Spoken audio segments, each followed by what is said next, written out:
Hello and welcome to Policy Watch, your packed snapshot of the week's biggest business stories, their context, their relevance and impact. I'm Govindraj, Ethiraj. Now, the government has admitted that meeting the 69,500 crore disinvestment target for the fiscal year will be difficult. Finance Minister Arun Jaitley and his deputy Jayant Sinha have blamed low commodity prices for the problem, saying it does not make sense to divest when prices are so low. Stock prices of many potential disinvestment candidates are also rolling low. Now, the Finance Minister says he's confident of meeting the fiscal deficit targets, given the current revenue and expenditure figures. So the larger question is, should the government continue with its disinvestment targets, given its commitment to getting out of business, or wait longer? Moreover, what are the market implications of this move? The government plans to offload some of its stake in public sector banks and undertakings to raise capital. Finance Minister Arun Jaitley admitted to certain challenges standing out on the disinvestment front. In his first full budget presented in February this year, Jaitley had set an ambitious disinvestment target of 69,500 crore rupees, double what the government had earned through divestment last year. 41,000 crore rupees were to be raised by selling minority stake in PSUs and the remaining 28,500 crore by selling strategic stake. Junior Finance Minister Jayant Sinha said the government was planning to bring down its controlling stake in IDBI Bank on the lines of Axis Bank. This August, the government had earned 9,300 crore rupees by selling its 10% stake in Indian Oil. The company's shares were fully subscribed despite a weak market. Bureau Report, Rajya Sabha Television. To discuss this, I am joined by Dr. Shubhada, Chief Economist at Yes Bank, Debopam Chaudhari, Chief Economist at Zyfin Research, and Murthy Nagarajan, Head Fixed Income at Quantum AMC. Well, thank you all for joining me. Shubhada, let me begin with you. So, we're looking at a sharply reduced disinvestment target, almost 1/5 of what we had projected for. Does that worry you fundamentally? Actually, on a realistic note, 69,000 was in any case a very tall target, particularly when you were looking at the risk appetite globally not having come fully on board. The Fed rate tightening was somewhere, expected in the year. But having said so, there was a small amount of confidence building because of the government's reform agenda, etc. And there was a certain expectation because of the equity market bounce back in the earlier part of the year. So it was a kind of a mixed verdict whether it will take off and complete the target. But yes, 69,500 on a rear view mirror basis was definitely a steep target. Okay, so we'll come to what this means, but Murthy, how does the market take this? Now, obviously, the market prices are lower for most companies because they're linked to commodities. But should that be a reason to hold on? Because there is some opportunity cost in delaying as well, right? Yeah, but you'll always have some problem. Let's say if the Fed start hiking and the markets are good, then maybe the commodity price may go up, but the overall markets may come down. So this trade-off will always be there. The basic point which seems is this government does not want or intends to actually do a strategic sale type of thing, and they want to do some bits and pieces. And given that we will easily achieve the fiscal deficit target of 3.9 because of oil prices being low, it seems that the government is not so serious to go over it, that maybe they are looking at better prices going down the line. So if we were to take that step back, so how does this look to you strategically? Yeah, because now you look at it this way, next year, like this year he has got oil prices which has come down. So next year you don't have the benefit. So it's better that he pushes this to next year and where he will have some amount where he can actually do some more sales there and get some more non-tax revenues. Rather than doing it right now when he's already going to achieve the 3.9% fiscal deficit target. So you're seeing it as purely as a revenue raising mechanism. Okay, Debopam, do you agree with that, or should we be looking at the philosophy of it as well? Right, Mr. Murthy raised a very valid point, and definitely valuations are at rock bottom for these PSUs which are mostly into metals and oil and all that, where we are seeing a crash in prices. The commodity outlook also for this year as well as for the next year is nothing spectacular. So everyone are expecting oil prices to remain subdued, basic metal prices to not see any major hikes, as well as precious metal prices remaining under the weather because of low demand. So this can be a very valid point that the government is confident of achieving the fiscal deficit target of 3.9% because on account of lower prices, and hence they are waiting for the valuations to be just right to again get on the disinvestment bank. Okay, so you're saying that they have the runway. Shubhada, there are some increased costs, right? We're talking about greater infrastructure spend. The government is coming in where the private sector is not. Army pensions, wages. Is all of that going to make a difference? I think in this, government could rejig the portfolio that it is planning to divest into, or rather from. And I think you could look at, say, Bharat Electronics. You're looking at urban spends, or you can look at a Concor. So probably the companies that were identified earlier, which were essentially related to commodity space, those can be left for future course. But in the current time, look at the current environment. Where is a likely bounce, which is urban consumption related or logistics or infrastructure related? I think those are the ones which government could actively look at. But disinvestment since all these years has only been viewed as an instrument to bridge fiscal deficit. To my mind, it's not just the right way to go about it. The new government had said that we should be not in business of business and maximum governance and minimum government, etc. So I think running that philosophy forward, government should look at actively the strategic sales and not just minority stakes. Okay, so you're saying even if we postponing it for small bits of disinvestment is not really a valid argument. Murthy, how would you stagger it out? My feeling Because if you were to offer a larger bit for strategic, maybe arguably the prices you gain may be higher, isn't it? At least in 1 or 2 cases. Yeah, but the intent should be there, first of all, to do that. Whether the government is actually interested to sell and do a strategic sale and want to get out of that, that does not seem to be likely. The way in which they have done piecemeal only. Right. Wherever they are sold 5%, 10%. No, let me flip the question then. What would give the market more confidence? I don't think people are looking at PSUs as such, their divestments for the market to actually go up. Actually look at most of the PSU stocks which have actually been done. So you are not finding a large value being gained from this. There has been a study which has been done saying that over a 5-year time frame, people investing in PSUs are not made that type of money because continuously there is interference in terms of setting of prices concerned. So given this characteristic, it is not a great idea for you to actually go for divestment. Right. Maybe you can enter now and within 3 months, 6 months you flip it, you make money. But if you are a long-term investor, you are not going to make money there, because whenever prices go up, there has to be some, like in case of oil marketing companies, you are going to see these people going to suffer if again oil prices go up. They will have losses. So those issues will be there. So I don't think for an investor to make money, PSUs are the stocks that they should be. Okay, so you're saying over time investors have largely switched off, or many investors have switched off. So Debopam, if you were to now come back to the fiscal deficit argument, what's your sense? Should the government be shoring up? See, the economy is poised for a recovery. Whatever fundamental information we have at hand right now, except for the ones where global impact is significant, which is export-led activity. Domestic consumption is looking up, as I was speaking to you some time back, and I told you the fact that consumer sentiment this year is much better compared to the previous 3 years. So domestically, we are in a good position, and tax revenues should go up from this point onwards. So somewhere the government is not that concerned about plugging the fiscal deficit as it was maybe even 6 months back. Okay. And you don't see any untoward expenditures coming? Not really. Okay. It will be balanced by the increase in consumption and hence rises in taxes. Okay. So there's a big consumption bet here. You agree with that, Shubhada? I do agree with that from here on we could see an improvement in consumption. May not be as much in rural consumption, but urban consumption is definitely showing signs of improvement. But yes, I think the bigger saving is going to be, we are anticipating from 69,000 crores, we could see a shortfall of 30,000 crores.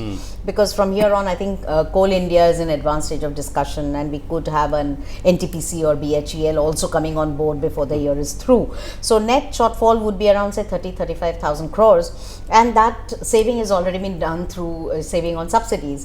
The oil arithmetic was done at $74 per barrel, and today we are at 54. So I think that amounts to about 30,000 of saving on subsidies, and that's exactly the shortfall. So any improvement on tax collections would be further reducing the pressure. So I think despite the shortfall in disinvestment, nobody is yet talking of government not being able to meet the fiscal deficit target. And that is precisely because there have been enough offsetting factors playing out in this last few months. Okay. So Murthy, let me ask a markets question now. What kind of supply is the market expecting, if at all? Actually, the market is not too much concerned about. If you look at the previous also oil, so you have seen that almost 9,000 crores has been picked up by LIC only. So given the situation that whenever you are going to come, they may have a pricing which may be higher. So you may see this people coming and picking it up. So I don't think market is too much concerned about that. Perhaps there could be a problem like if the Fed hikes in December, then we should see some amount of turmoil there. So again, you are going to see these institutions coming and bailing you out. So that is how the market is proceeding.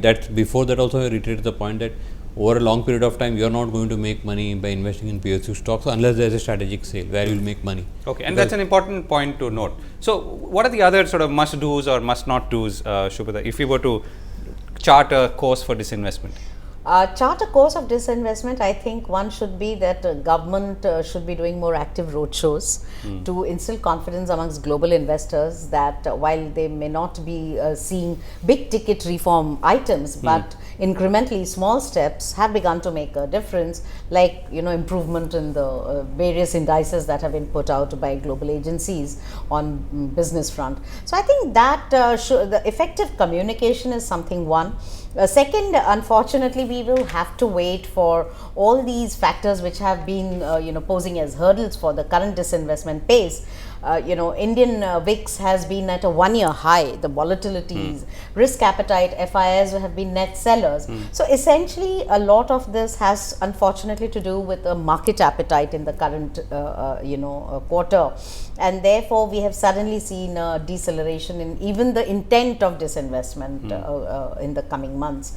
But as you were saying rightly, I mean, if we are looking at a Fed tightening in December, around that time you will see. So, are we likely to, come anywhere closer to the target? Definitely not. But to the extent possible, government should build a strategy around it. What you're saying also is that there are far more external factors still at play and will continue to be at play, Absolutely. over which we have no control. Absolutely. Right. Okay. Must do's and must not do's. I think the government has to say that whether this is actually going to be a revenue exercise or it is going to be a thing of improving efficiency.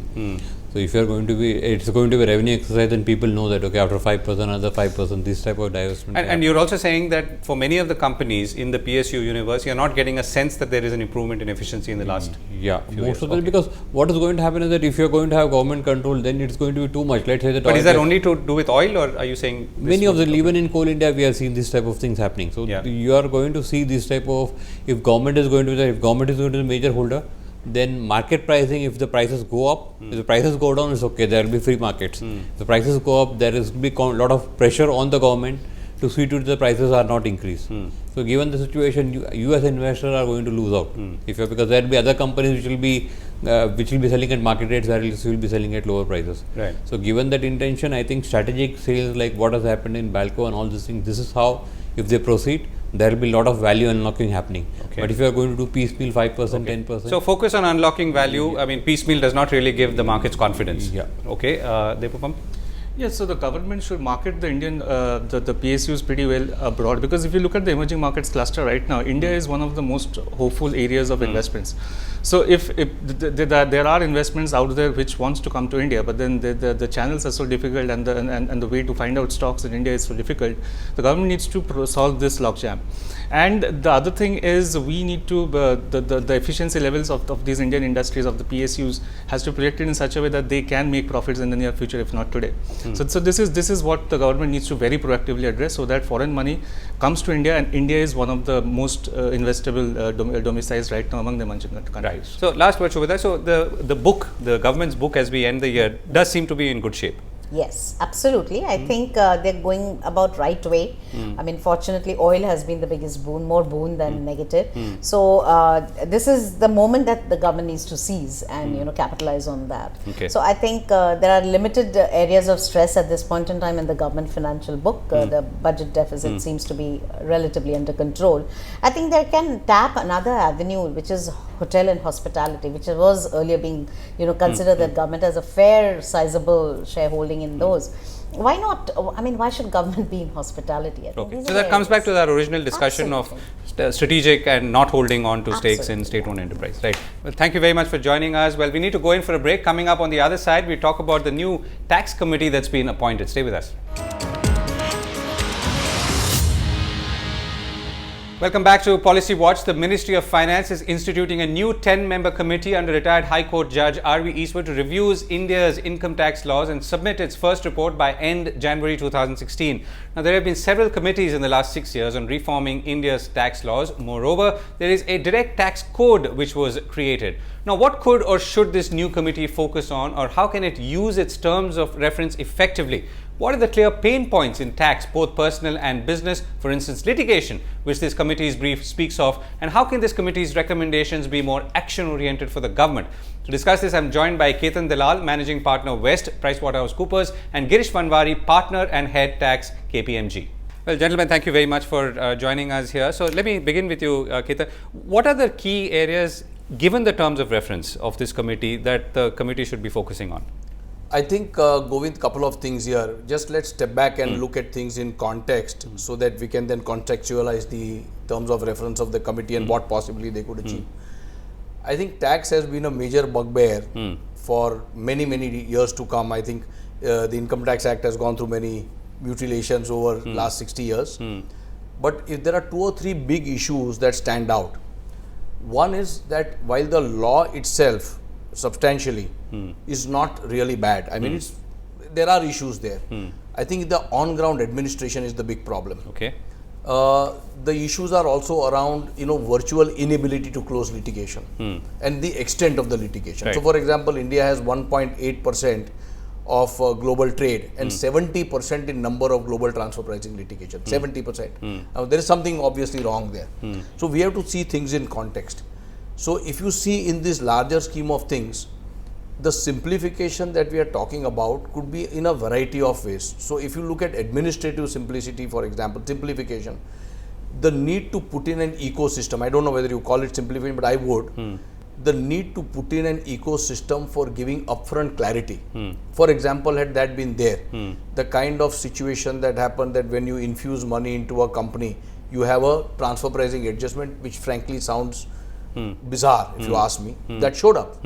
MAT on FIIs, it's very clear to most people in the know, it was never supposed to apply to any foreign company. Okay, got it. Okay, got it. So, Girish, so litigation is one of the clear terms of reference of this committee. So, is that one of the biggest problems that we have faced when it comes to tax administration in this country? Because it's also more business and corporate, not so much individual, isn't it?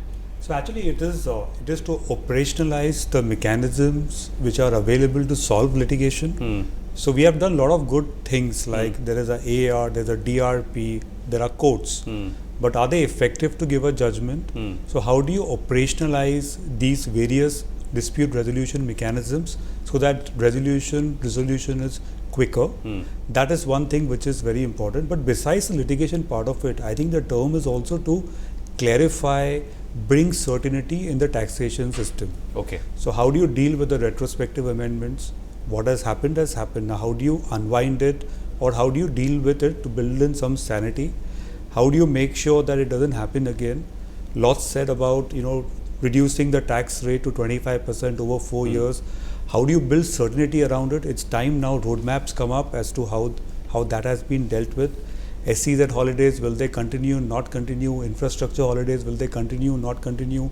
But this seems to be all picking up on issues or announcements made in the recent past and clarifying them. Yeah, but there is a lot of uncertainty around the continuity of it. There is a lot of uncertainty. Like, see, this 25% announcement on reduction in tax rate was an announcement in the budget, but the roadmap is not there. Right. So, if I'm investing in India or if I'm investing in a new plant, how do I deal with it? Okay. So, what assumptions do I make? Okay, because the inference in some ways was that this committee will fundamentally make life simpler for the taxpayer, individual or otherwise. So, look at the timing of it. The term of reference is 1 year. Okay. The first recommendations have to go by 31st of January. So therefore, it's for the budget. Towards the budget. Yeah. So all these things which are unclear, litigative, how do you get them together and address it? So there's a very strong ease of doing business angle, Yes. Ketan, huh? Absolutely. Okay, but what about the individual?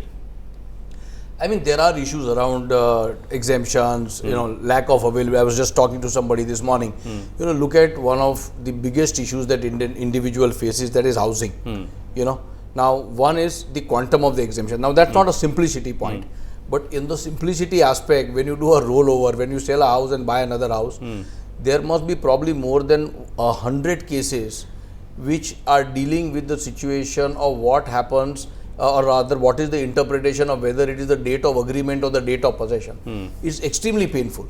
You pay the money to a builder, it doesn't he doesn't deliver. And whether you have rolled over in 1 year or not, those kind of issues. So even for the individual there are issues, but I would agree that the larger issues and the bigger ticket items are around corporates. And if I might just spend 1 minute on on this dispute thing. I think Girish made a very valid point in terms of operationalizing the dispute resolution mechanisms. But I think we have to think outside the box. We need a significantly better alternative dispute resolution mechanism, and the key issue there is the ability to take call and settle. You know, we have something called a settlement commission, but that's a very narrow thing. Ability to settle. We have 500,000 crores stuck up in tax litigation, and my sense is 80% of that is all high-pitched demands. And you know, one doesn't You know said whether 500? 500,000 crores. 500,000 crores, okay. Stuck up in demands. Yeah. It's a huge number. 2,75,000 or 300,000 cases are at various levels, and this is for direct tax. Lesser number for indirect tax. Amounts in indirect tax and stuck up in litigation may be lower, but we are talking of big numbers here. Right. Okay. So if we are looking at the budget being the first sort of go or the first round for presenting a set of solutions, what would they be, Girish? So I would say coming quick fixes. Yeah. Coming to the individual, like besides the housing, there are a lot of issues with individual taxpayers are facing, like this undisclosed foreign income and assets act. People want to comply, but how to go about it, building in certainty around it, building it confidentiality around it, that the information given will be used for a particular purpose and hopefully resolve the issue on hand. Then when you look at the pension reforms, the retirement benefits, will withdrawal from the pensions be taxable, not taxable, the uncertainty surrounding all that, uncertainty surrounding continuity of capital gains tax. I still read newspaper articles that capital gains tax on stock markets will continue, not continue, what will happen. I think it's time this committee comes up with, investment oriented recommendations for individuals and nixes it. Okay, if you have a 10-year horizon for this country, this is what the law will be. Okay. And invest on this basis. Okay, so anyway, so that's a much longer thing. So let me ask you a question that tries to put things in context. What have we done so far then? I mean, think we've had committees in the past. Yeah. We've had a direct tax code. So direct tax code, if you honestly ask me, the original purpose of the direct tax code was simplification of language, not content. Okay. Over a period of time, it actually sort of transgressed into areas which I think it was not supposed to go. Okay. And therefore, you know the fate of the direct tax code. But you have, you have now currently going on the Ashok Lahiri Committee for Clarity in Tax Laws. And the sense that does not in any way. I think I understand that the report is getting issued, but I do agree with you that we've had the Kelkar committee, we now have the Ashok Lahiri committee, we've had other committees. But I think what the government really needs to do, Govind, is when such a committee report comes. We have the Tax Administration Reforms Commission report of Dr. Shom, which has been lying for quite some time, for about a year now. What needs to be done, to my mind, is the following: identification of 10-12 key recommendations of that committee, so that we do not get lost in a maze of things, and put in a timeline to that and make sure it actually gets implemented. Now, whether it's the implementation is by a circular or by an amendment in the budget, as Girish said, that may be the purpose of this committee, is a different issue. The key is execution of what is done. Otherwise, the credibility of committees also then starts getting questioned, that this is one more committee. I don't think this will be like that, but the questions always arise in the mind. Right. So the other question many people would ask is, the interface, whether it's with citizens or businesses and so on. Right. Does this committee try and address that, or will it try and address that? I think it will, because when you talk of simplification, friendlier, yeah. When you talk of simplification, I assume that the simplification also would include administration. It would include things like withholding tax and procedural issues, PAN number issues, a variety of things. I mean, it may deal with it at a conceptual level, but I think so, because this whole interface is also what is leading to lack of simplicity. I think so. I think they will probably deal more with substantive things, but I think they must be, I'm sure, and the chairman of the committee is a highly experienced individual, Justice Ishwar. So I think he knows that the issues are both substantive and procedural, and I suspect they will deal. Right. And what about Girish, retrospectively and otherwise? I mean, how does all of this apply? What happens to cases in the past? So that's a big debate. Like, will this committee deal with the retrospective amendment on indirect transfers? And that's what we're reading in the newspaper. And will they come up with some kind of a solution to deal with the past issues, the past demands, the past litigations going on? I mean, I really find it difficult to understand, without an amendment to the Act, how will that be dealt with? But maybe some recommendations on those lines to restore investor confidence that yes, there was a retrospective amendment and now we're doing away with it, could help. I don't know how far would that go, but just to add to what Ketan said, I'm a little more bullish at this point of time. Why am I bullish? have you ever seen a government deciding not to appeal against a judgment, which was the Shell judgment, on the share premium issue? Have you ever seen the government fixing the MAT on FII issue quickly? AP Shah committee came with a recommendation. They said, okay, now this is what's going to happen. And then again, it happened for foreign companies also. One can debate these were non-issues and they should have never arisen. But having arisen, I mean, the government is not shy of passing a CBDT circular or moving fast on an issue. Today also I read this 5% withholding on rupee bonds. That also is a very welcome move. So I think if this committee make quicker recommendation, this government would not be shy to take quick decisions. Okay. So, and you So may I'm not raise... bearish, by the way. I'm just being cautiously optimistic. Yeah. No, but there's another important point. So, some of it is linked to legislative changes, right? So, which may be even tougher. So, how much of this can really get done? I think that's finally the question which it will come down to. I think they can put in a roadmap. Some of it can get done in the budget. Some of it may get done a little later. Some of it can get done through circulars.